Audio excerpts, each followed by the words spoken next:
right. So good evening, everybody. Welcome to the very first IEEE Young Professionals webinar of 2025. Today we will be talking a little bit about stress management, as I already told you. We have with us the director of the Human Neurobehavioral Lab, Professor Patrícia Oliveira-Silva, and Dr. Ana Moreno, psychologist, PhD student of the Human Neurobehavioral Lab and lecturer and researcher of the Universidade Católica Portuguesa. For those of you who don't know, a quick introduction. IEEE Young Professionals are the junction between academy and industry. Our aim is to help young early career engineers thrive and set up a successful career. And so today's topic is especially important, as we'll be talking about a prevalent subject, especially within Portuguese society, which is stress management.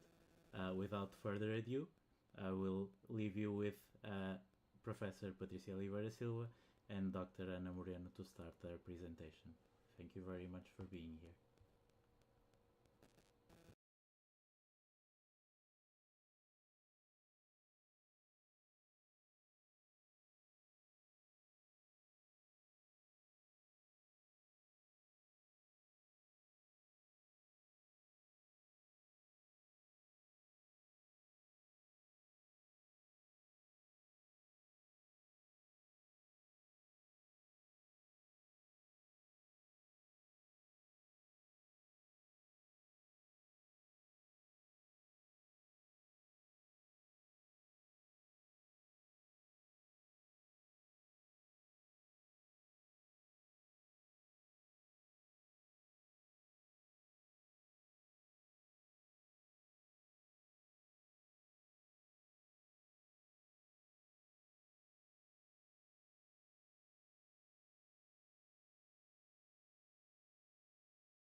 on what is your main source of stress, what is stress for you. And Professora, you were just, can you see the present slide of understanding stress? Yes. Do you mind putting the second one? Second slide, please, where we can have the topics.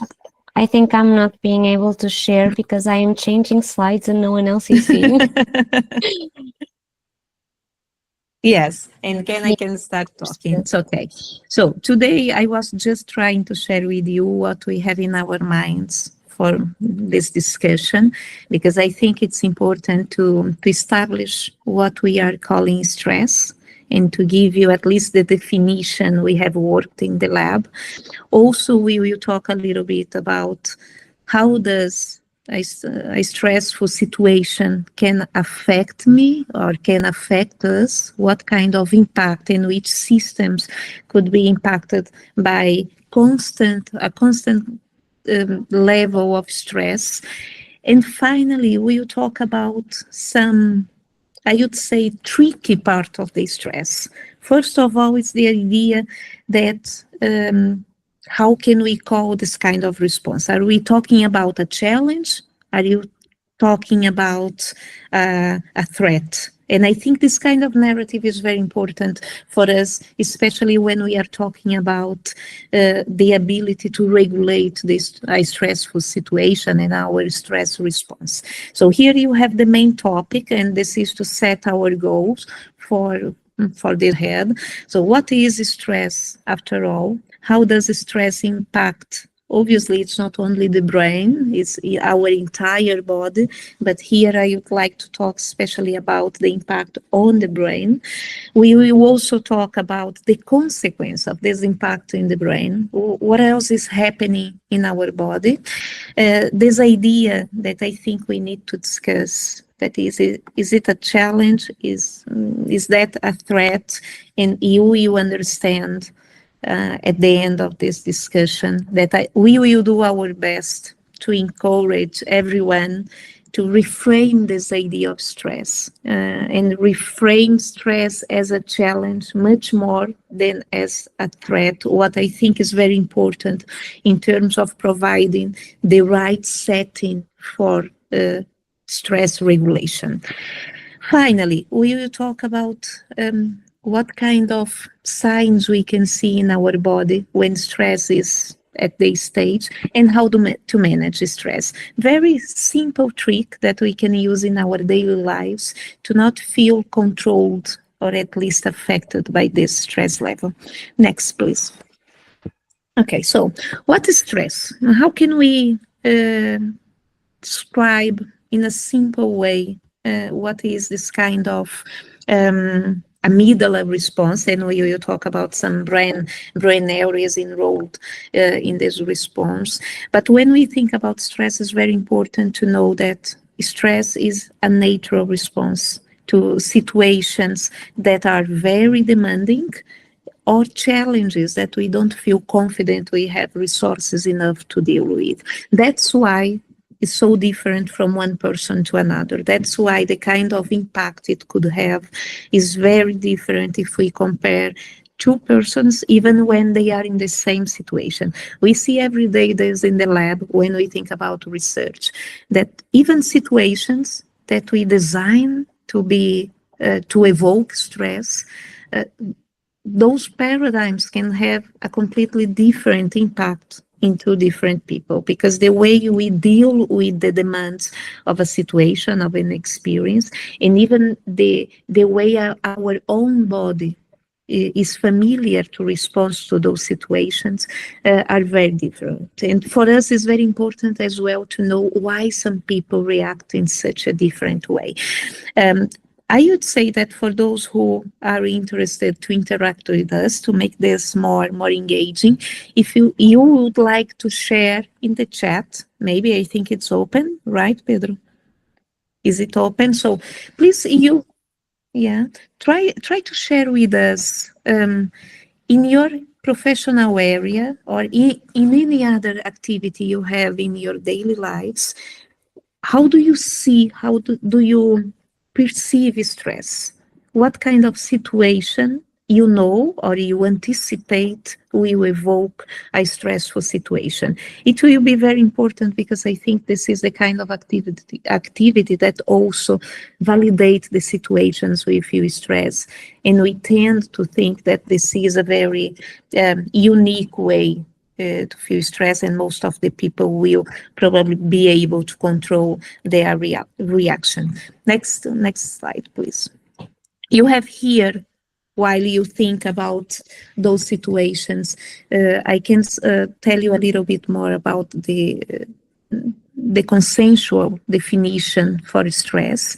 As you can see here, this definition of a group of signs from the organism regarding the effort made by the individual to adapt to different contexts. This is a definition very focused in the physiological signs, and we will talk a lot about physiological signs because the way our physiological systems react to stressful situations sometimes represents the innate fear we have when we are in public. Most of us will be able to deal well with situations when our physiological systems is not in alert, is not in a very high activity. That's what we call the trigger. Most of the times we have this perception of stress when we see our heart rate increasing, when we start sweating,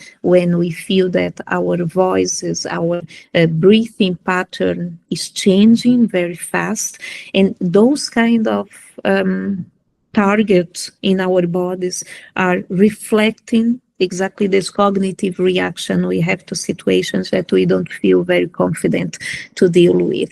So this imbalance or this lack of coherence between what are the real demands and what are our perception about the needed demands is actually what describes stress. I usually, when I try to explain to my students the relationship between mind and body, I give this as example.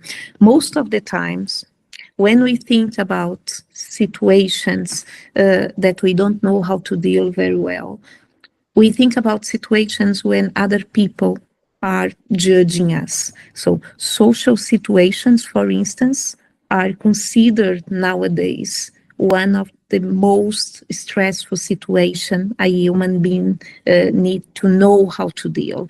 And obviously we will talk about our ability to adapt to those situations. So you talk about our ability to meet those demands. But it's very important to understand that it's not an individual experience. Stress is much more than this. Usually we share this level of stress, and usually we are quite concerned about the impact that stress has in this social visibility we have in the different contexts. Next slide, Anna, please. So this is very interesting because I think we don't have a clear idea about the impact of stress in the population at this moment. I think most of you probably didn't know that 55% of people across the world report experiencing stress almost daily. So you can think about this if you think about your own experience.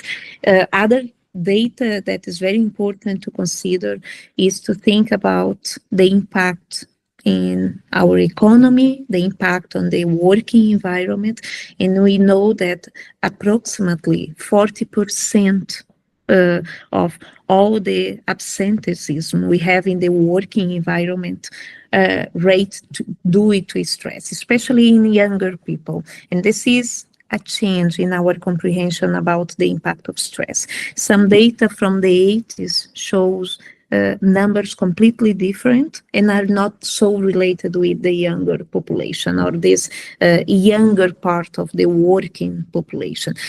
As you can imagine, this could have a huge impact in productivity and a huge impact impact in our daily lives. If we think also about what this represents for public health, we know that approximately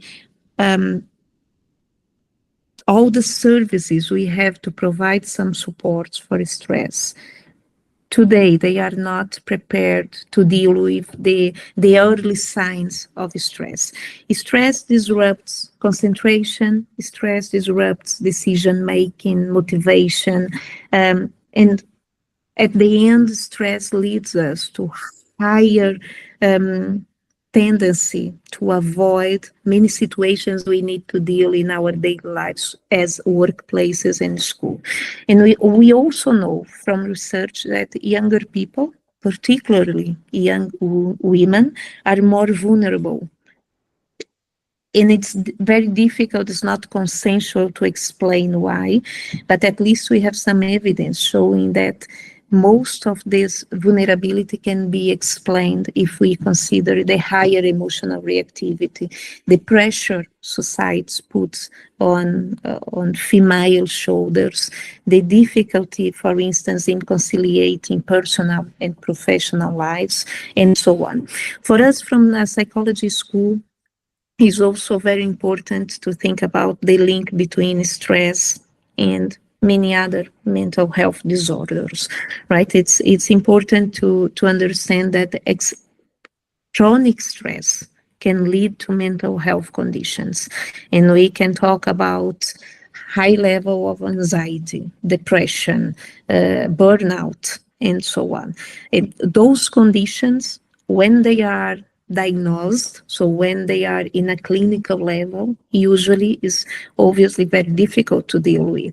But we can decrease the impact that mental health disorders have in our society if we can anticipate that the constant high level or chronic stress can easily lead most of us to those clinical conditions.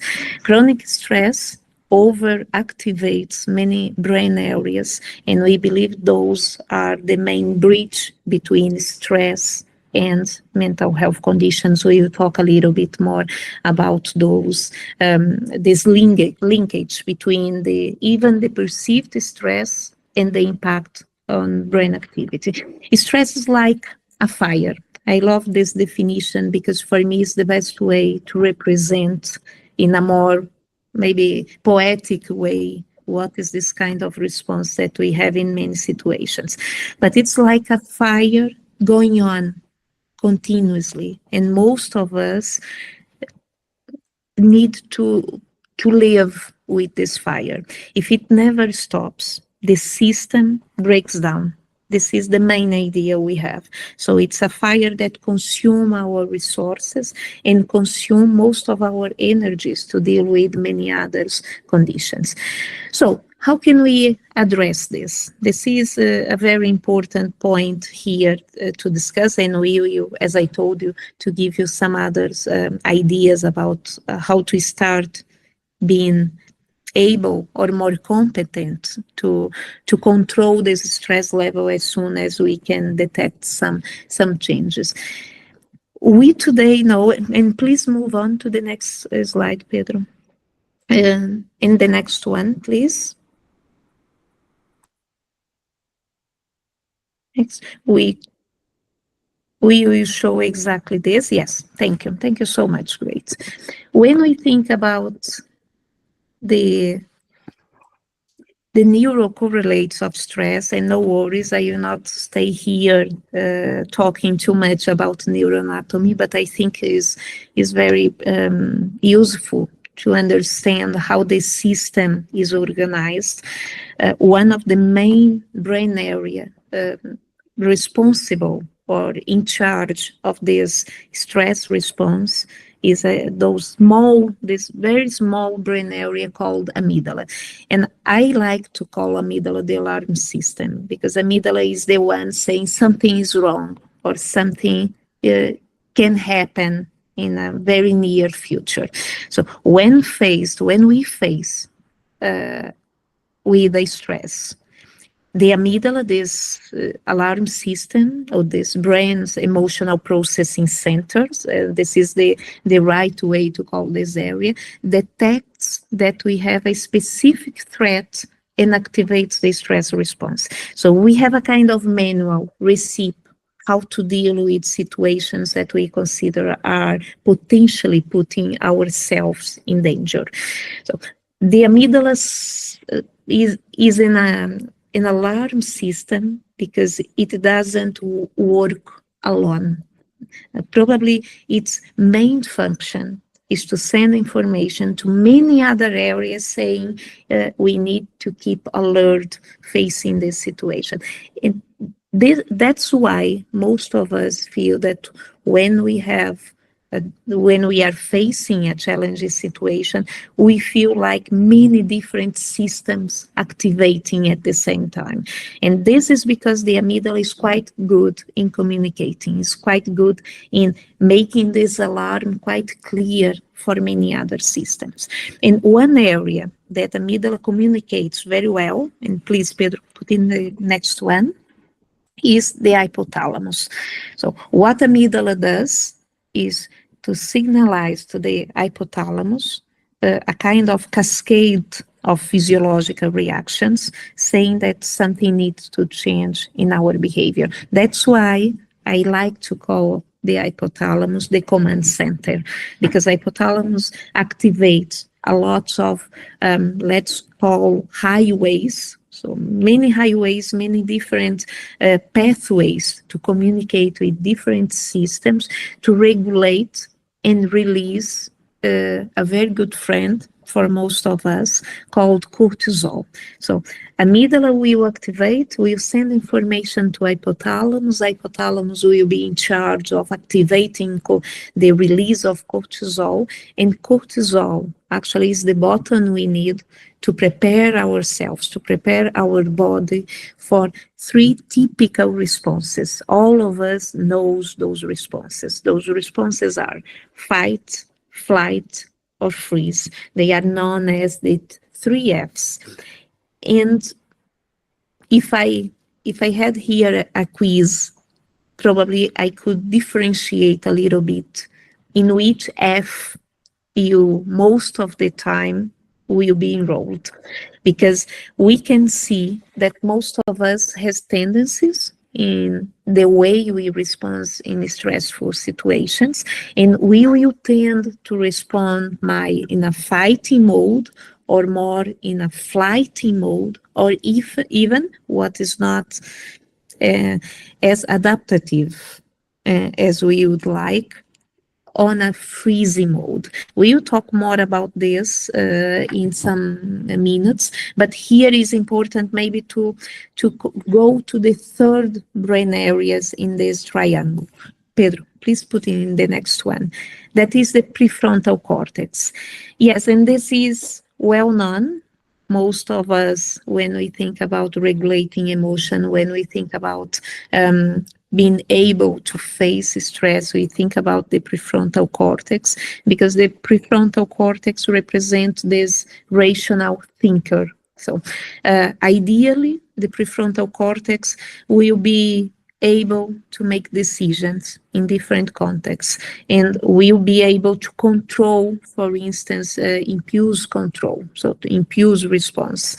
But it helps to regulate the stress response. There is one very important feature, that is it learns, and it's important to say this, that our brain can learn to be more accurate or more competent in communicate with each other. And one very important function for the prefrontal cortex is to regulate the amygdala activation. So this will close this loop, and will make us able, if we can control the prefrontal cortex, able to deal with situations and control the amount of resources we are applying in a specific moment. However, we also know that chronic stress impairs the prefrontal cortex function. And this could be a huge problem for us, because if we make harder the activation or the communication between the prefrontal cortex and the amygdala, more difficult it will be to control our emotions and to create strategies, to put in place strategies that can help us to have a better control when we are facing stress situations. Next one, Pedro, please. And here is where we can talk a little bit about resilience. That is this ability to control these emotions and the ability to know how to regulate the resources we are applying in each moment in our lives. When we think about resilience, we think usually about a behavior. And I can see from research and even from teaching that most of us don't have the idea that our level of resilience, the way we practice emotional control or stress control, will have impact on our brains as well. And it's important to understand that the impact in the way the brain behaves, the way the brain activates, is not related only with the stress level. The way we deal with stress, we also better prepare our brains to be more efficient in the next moment we need to deal with stress.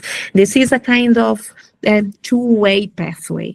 And when we understand this, we can understand that dealing well or trying to deal well with each stressful situation will help us to be more competent next time we need to deal with a similar situation. And this is some of the ideas we would like to bring to discuss with you today in a very general way. But now I would share the stage a little bit with Ana Moreno, because the idea here is also to talk about some strategies and even some studies we have conducted in the lab. Ana, please. Thank you so much, Professora Patrícia. So, Pedro, I would ask you to pass on to the next one. Thank you. So, basically, we have been talking a little bit about stress and the impact it has on our body and in our brain, but not all stress is bad. So, everything that we feel, every emotion that we feel, every emotional state as well that we feel, can play a very adaptive role in our lives. And if it wouldn't be adaptive for us, then we would probably not feel it, because it plays a role for us to better adapt to the challenges that we are facing in our everyday lives. So we need to distinguish here what is the good stress, what is called the ill stress. That is basically what we see here is a U-shaped curve, that is the Yerkes-Dodson curve, that basically describes a relationship between the stress levels and the human performance. And this U-shaped relationship basically says that on a certain level, stress can also be beneficial, not only for our performance, but as well for our well-being.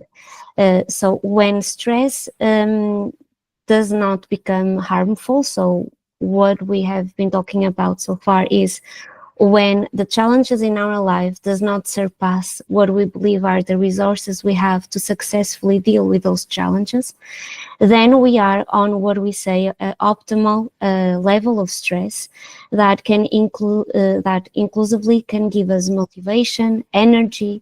It can even increase our own concentration, because it is an alarm, as we have been talking as well. It is an alarm to tell us that we need to move, because we need to address something in our lives that needs to be met, a challenge or a need that we need to meet. However, when it surpasses this certain level of what is the optimal stress, then it can lead to a lot of mental psychopathological conditions such as depression, anxiety, and the most talked these days is burnout. And it can be caused by things that we cannot control. And these are things that we can feel overwhelmed with, such as, for example, losing someone important for us in our lives, losing a job, or it can be something that is not so big in our lives, but something that we perceive that has a significant impact in our lives. So to optimize this stress, this is just to reflect a little bit with you that stress can be optimal and stress can be used to our own advantage. And for that, we need also to address today what is a set of coping skills that we can also use to address this stress in a more adaptive and successful way, and even manage stress in a way that we can use stress to our own advantage. Thus, transferring to what we were calling resilience. Pedro, if you can change to the next one.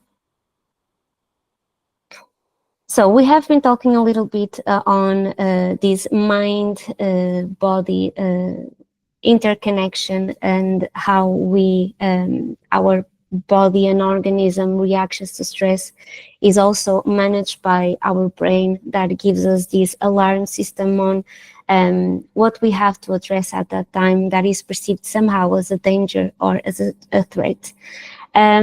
We have some responses that our organism is prepared to adopt in case of threat or danger.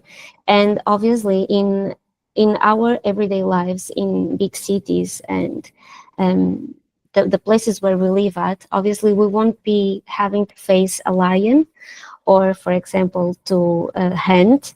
But we have to address other things, such as, for example, a very important presentation in my work, or a very important exam, or something that we need, I will be assessed or judged, that obviously reflects on a high level from me, and I need to prepare. And obviously, if it is important, this will obviously increase my adrenaline, my cortisol, which is basically hormones that prepare my body to react. And this reaction is natural and leads us to what we call the fight and flight response, that also engages here the freeze response, and the phase that we have been talking these days is the phase response.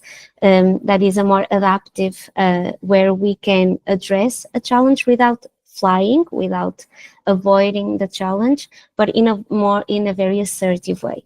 And why am I talking about this? Because obviously, as I was saying, we do not need to address, for example, do not need to fight a lion, but we need to fight certain situations in our everyday lives that lead to a lot of stress. And this reflects on mainly our communication styles, on how I present myself to others. And obviously, if I feel that something is threatening, I will obviously adopt a much more aggressive verbal and non-verbal communication. And this obviously is, accumulates in my body as well, leading to what we call as well the chronic stress. It has a lot of impact in my well-being and in my physical and mental health.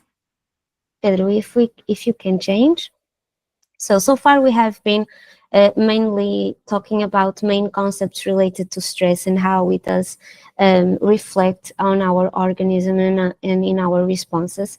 But I would now invite you to reflect a little bit on if you would be able to fill a glass with what you think is the stress in your life at this point, in this moment of time in your lives, where would your cup be? So if the glass inside your water would be sources of stress and the level of stress you feel, what would be my level? And this metaphor basically serves for you to reflect on the ideal level of stress would be to be mid-glass, so half empty, half full, because I still have space to fill, so I still have space that if something unpredictable happens in my life and requires a lot of resources from me to deal adaptively and successfully with that stressful and unpredictable situation, I still have room in the glass to fill with that water. But if you're always struggling and feeling overwhelmed and you're always at the border of the glass, then it means that the most simple thing in your life will probably make it just go overboard the glass. So if we reflect on this together, Pedro, if you can pass on to the next one. we were talking about the stress. And to talk about stress, we need obviously to talk about coping. As I was saying, adopting the right coping skills for you in a certain moment of time. So sometimes coping skills, coping strategies can be adaptive regarding the characteristics of a certain situation. So a coping skill that might be very useful in a certain situation might not be the most useful in another situation. The thing is, the human being is a being of habits, of routines. So when we use a pattern of a strategy that is useful for me normally, I tend to normalize that reaction and to generalize that reaction to other situations in my life. The thing is, that strategy that normally works well for me, then in another situation, in an unpredictable and in a new event in my life, might not be that adaptive, and that might require that I have to review my resources, what are my set of strategies that I have in my own basket of coping skills, to then address that situation more skillfully and more successfully. And why did I bring this transactional model of stress from Lazarus and Folkman? Is that we have a set of strategies that we can make use of in our everyday lives. And most of these coping skills can be focused on the problem, on emotion, and also on social support. And these basically are aligned with my own resources that can be emotional, social, cognitive, financial, and other type of resources that I have at my disposal. But normally our contemporary society has been mainly focused on the problem. So if you reflect a little bit on how you address a certain situation that you see as, or that you deem and evaluate as challenging, probably will be right away focused on what is the solution for the problem. And there are situations in our lives that the problem, unfortunately, is not solvable.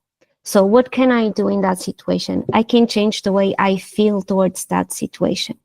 And this is something that most people have, and society as a whole has not been focused on. So this is just to reflect a little bit that we have a lot of strategies that we can make use of to deal successfully with our stressful events. And if they are effective, then it means that I am stress-free, and it leads obviously to well-being, physical and mental. But if they are ineffective, it leads to sustained stress, chronic stress, which leads obviously to discomfort and to sickness. For example, mental illness such as depression, anxiety, and other things that we have been talking so far. So if my coping skills applied are ineffective so far, then I invite you to reflect a little bit on if you have been applying focused on the problem coping strategies, or if you have been applying focused on emotion strategies. Pedro, if you could move on. So, stress, obviously, why have I been talking as well about coping, is that the first step for me to manage stress, which is the main topic of today's webinar, I have to perceive and identify stress and the emotional states that come along with this stress. And most of the times, we only realize we are stressed when we already have very exacerbated symptoms of stress. For example, when I start feeling dizzy, nauseated, for example, much common, that is headaches, a lot of tension on the neck and on the body, gastrointestinal symptoms such as, okay, I have a stomach ache, for example, and it can even lead to ulcers in the stomach. So what I mean by this is, for me to address successfully stress, then I have to perceive and identify stress in a very previous, in a preconditioned way, before I start feeling the symptoms of exacerbated stress, because that means that I am at the end of line of stress, and it's when stress is most difficult to control and to manage. mainly when it is chronic and it's frequent and it prolongs over a long period of time, where a pattern of behaviors of how I deal with those situations is already established. So perceiving and identifying stress obviously allows me to manage better this stress and these situations, to address these situations before I have these very exacerbated symptoms of stress. And I can even use stress in this way that I was mentioning before, that is the good stress. So I can use stress to feel motivated instead of feeling stress as a threat, which is my way of adapting and learning, because as we were talking, the human being is inherently resilient. We adapt. Pedro, if you could change to the next one. So what now I invite you is thinking about in the beginning, and I have to thank Joanna for the share in the chat. If you think about the main sources of stress that you feel, and if you think about your class, where you're at, I would like for you to think, which obviously this does not address all of the dimensions probably in your lives, but if we could divide this in 4 main dimensions, I would invite you now to reflect on what level of stress, if you could rate from 1 to 5, what level of stress do you feel in personal life? So, for example, self-efficacy, self-esteem, and other things in your personal life, in your own health. Okay, for example, health problems, in your social life, which includes obviously family and friends and other aspects of social life, and in your work or academic field. And what is your biggest source of stress?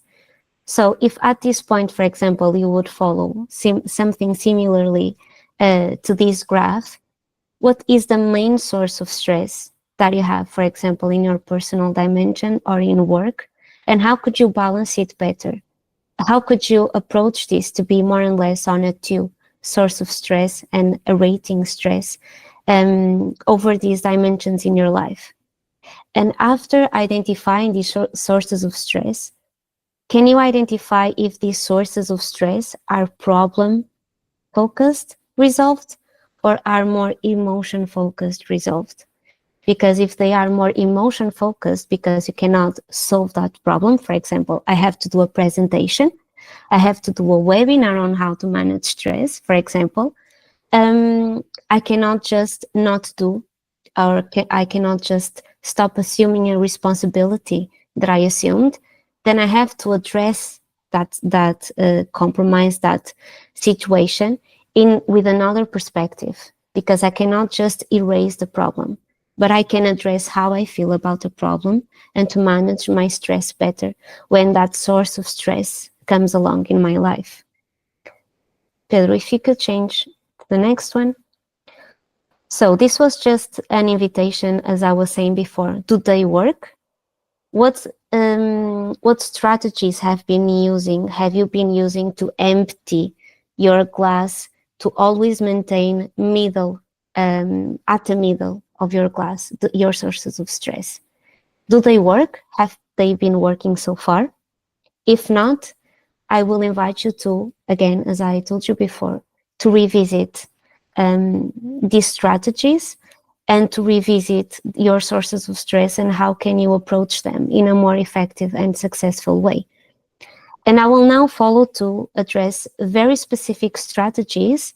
Obviously, these do not address all of the things that you can do, because obviously your sources of stress and how you deal with them and what functions, what works for each one of us is different from person to person. But these are mainly just ideas for you to have that you can try to apply in your everyday lives, just to see how you can manage better these sources of stress. Pedro, if you could change to the next one. And so, before passing on to very specific strategies, I will invite you to reflect with me. Can you avoid these situations? So are you feeling unnecessary stress? Is it a necessary situation? Is it a problem? It is something that you really need to solve, or is just an obstacle? Is something that has an immediate solution? Has it already happened? are you being anxious without the need to being anxious, because that's something that you're being anxious about in the future might not even be certain to happen? Is it within your control? Because if it is not within your control, it means that you're also feeling unnecessary stress about something that is not in your own control to solve. Is it a solvable problem? If yes, then we can talk about some strategies such as the Kaizen or the SMART goals. But if no, can I change the way I react to that situation? Can I change the way I think, the way I feel about that? And obviously this leads to adaptation, to how I will continue to face this problem. Because if this problem is something that will be present in my life in a frequent basis, and if I have not been able to deal with this successfully, and it has been a major source of stress in my life so far, then it means that I will probably have to reflect on how can I cope better with this situation, and how can I be more effective as well in the future, solving this situation, so that this situation is not a stress source, but actually something that I can deal with successfully. And obviously this leads as well to acceptance, because I will not be able to solve everything and every problem in my life. And there are certain expectations, because we can talk about major sources of stress outside my control and in my life. But what is your main source of stress really? Is it, for example, your own expectation towards yourself?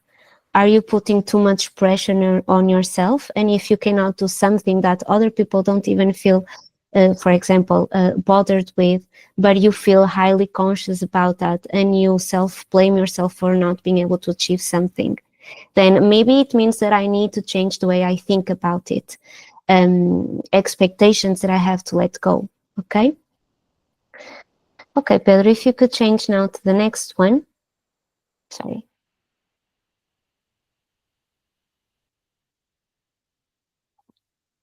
So now moving forward to the SMART and the Kaizen that we were talking a bit before, just for you to think about. So the Kaizen and the SMART have been worldwide used and applied even more so to the business area, but it can be used for everything. So Kaizen mainly means a continuous improvement in where I improve my own, optimize my resources, and I improve my process of dealing with a certain problem. So basically it means that, for example, you can document something, for example, a source of stress in your life. You can identify the processes you have been applying to deal with that source of stress, and also to assess what in those processes has been a waste of your resources. Have you applying this, but this has not been proving so effective? So is this just maybe not adding very much to the process of solution and to your decision making when addressing that certain problem? And after doing this, applying these, identifying waste, eliminating unnecessary steps that you're having to address a certain problem in your life, then maybe you can improve this optimization of resources and improvement of the process to apply again and to check if you're being more successful or not addressing that problem and that source of stress. And if not, it means that you have to restart and to assess that again.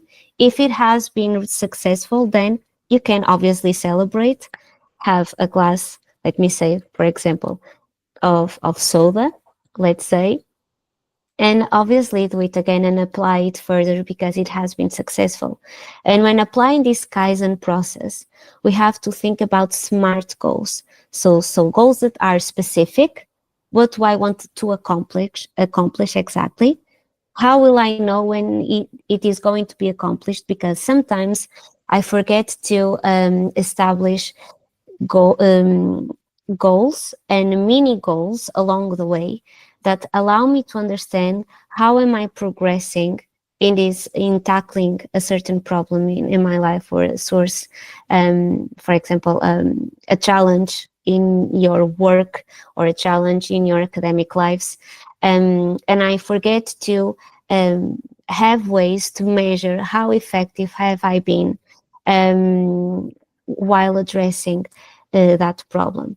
And why am I saying this? Because if we define mini goals along the way, then it is much easier for me to understand how far have I come, because it's much easier to understand where I am along the path, instead of if I am always focused on the top of the mountain only, that I will always feel still very far to reach. And obviously this have to be achievable. That was what we were talking about as well, because this needs to be realistic. It needs to be worthwhile. And obviously we need to be realistic as well on the time bound. So can I achieve this? And can I achieve this in this certain amount of time? Because most of the times when we establish a goal, we forget to think about things that will probably come along the way, unpredictable things that will come along the way, and that we will have to equate, that we will have to put into our equation to solve that situation, and that will probably delay our achievement of that goal. So this needs to be very realistic in that sense as well. Pedro, if you could change now to the next one.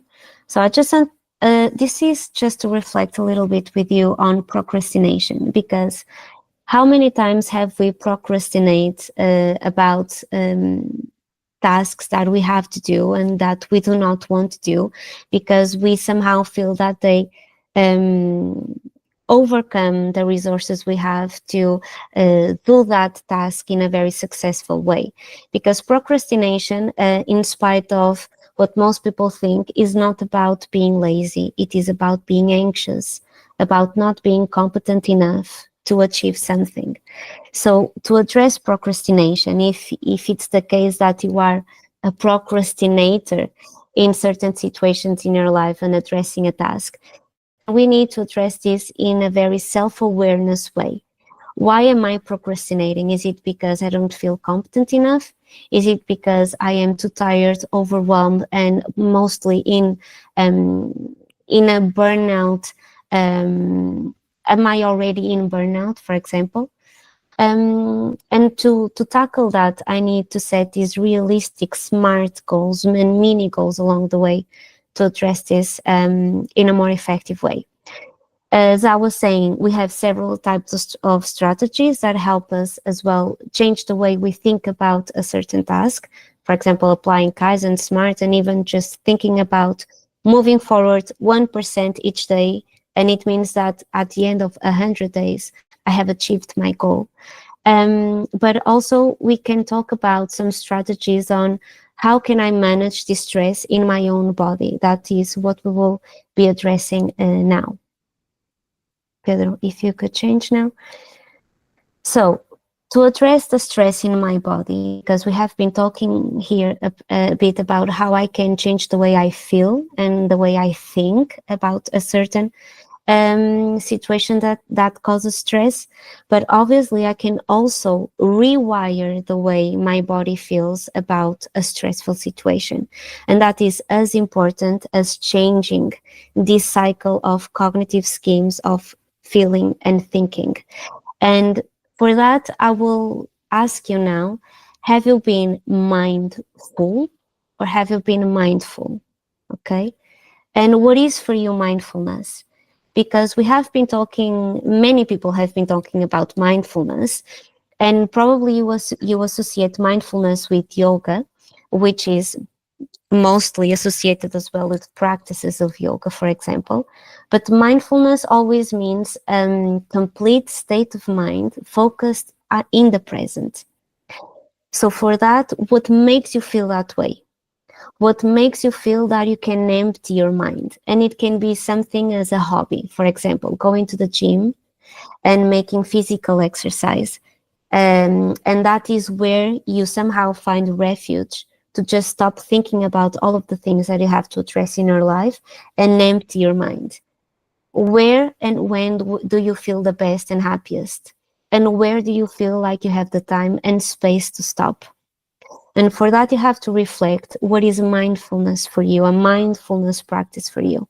Is it practicing exercise? Is it reading a book? Is it painting, drawing? Is it bricolage, for example? So I will invite you now to think about a parallel significant project that helps you achieve that mindful space where you can empty and have the time to yourself. Pedro? And just to leave you, as we are late now at night, and to leave you a little bit more de-stressed, I will now just introduce you to techniques, to psychological techniques, that is a diaphragmatic breathing, and I will present the next one after. But basically, when you feel a lot of stress and when you feel burned out, it helps a lot for you to understand what is your breathing cycle and what is your way of breathing. If you can put your mind, I apologize. If you can put your hand over your chest, and if you can put your hand now on top of your belly, more or less on top of your stomach, and you can do this with me now, I will even move this a little bit down. And if you can just put yourself in a comfortable position, and now if you inhale very deeply, so in cycles of, for example, 4 seconds, let's start by that. If you can inhale, for 4 seconds now. 1, 2, 3, 4. What hand has been moved? The top one on the chest or the one that is down in your stomach? Because if you have only moved the top one, it means that you have not breathing that well, which means that you have been probably feeling when you feel anxious, we tend to inhale superficially, which is the breathing cycle that moves our hand at the top on the chest. And for us to be able to fully oxygenate our brain, we need to deep inhale, and that means that we need to move our hand on the stomach. Okay? And that's why when we feel very stressed and overwhelmed, we start feeling dizzy, and it feels like our mind is kind of numb, and such as, for example, when you start feeling a headache because it feels like the world is going around and you start feeling a little bit dizzy. It means that you're not oxygenating enough your brain. And that means that probably you need to breathe deeply for you to oxygenate your brain and then tackle the situation in a more present state. Pedro, if you can move on to the next one. And if you are here, maybe you want to understand what is stress and how it reflects on your body. And obviously, if you have been feeling a lot of stress, you will probably feel a lot of tension in this area. And this kind of progressive muscle relaxation can help you a lot with, if you're feeling a lot of, for example, contractures and a lot of pain in your neck area, your shoulders area, and as well, obviously, it leads to migraines. Then this progressive muscle relaxation can help you. And applying when you're starting to feel overwhelmed, for example, in front of the desk, and a lot of tenseness, and a lot of neck pain and headaches. And for that, I will explain you briefly how to do that. Pedro, if you can move on just step by step. So, go on, Pedro, thank you. So I assume you are already in a comfortable position, and you are already, if you followed the deep inhale, sustaining your breath for a few seconds and then exhale again. I will now invite you to keep that breathing cycle, and Pedro, if you can follow to the next one, and to the next one. And after you repeat this for 2 or 3 cycles, I would invite you now, for example, for the shoulders. This is an example for the progressive muscle relaxation for the shoulders. While you inhale, I will now ask you that you tense the most as you can your shoulders, like you're trying to touch your your ears with your shoulders, okay? And you need to feel it very, very tense, as high as you can, okay? Do it a little bit with a few more seconds. Pedro, I know that you're doing it as well, but if you can move on to the next step. So squeezing as tight as you can, and for you to notice the tension that you have now in your shoulders and in your upper back. And now I will invite you just to let it go, Pedro, and if you can move as well to the next step. So while you exhale, you need to let go all of the tension that you felt now, like you're melting away. Have you noticed how tense you were until this moment? Were you like this watching the webinar, for example? Were you fully relaxed? Because this kind of progressive muscle relaxation, this type of exercises can also raise your awareness of how stressed and tense your body actually feels. And if you start feeling those neck pain and all of that that we have been talking so far, and you try this type of exercises, you can also try to rewire your body to understand when you're starting to feel tense and how to relax your body, and just to take that moment to tense as much as you can a certain body area and just melting away all of the tension that you're feeling at the time. Pedro, if you can now move on. Okay, so when you do this, please repeat the cycle 2 or 3 times, and you have exercises for your face and for your neck as well. And so I do believe that this was what we had to show you.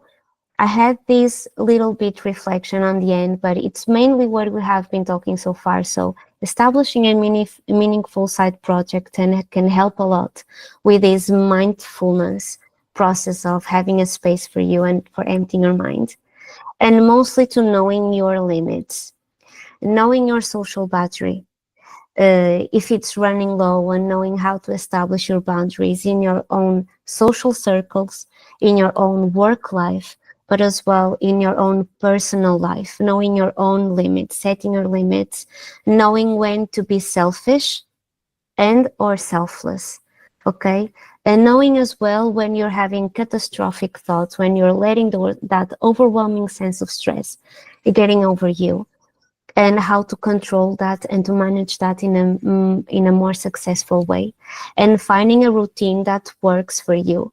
It's easy for you and for everyone to compare to people that you find successful, and to think if that person is successful, then probably what I'm missing out is following what that person is doing. But actually what works is for you to have a very, very, very good knowledge of yourself, knowing yourself very well, and knowing what works for you instead of what works for everyone else. And finally, I hope this was useful for you. I don't know if anyone has any question, but Pedro, if you can move on to the next one. I will leave now a saying that is, peace is the result of restraining your mind to process life as it is, rather than how you think it should be, because not everything is under our control, and part of our stress also relates to that.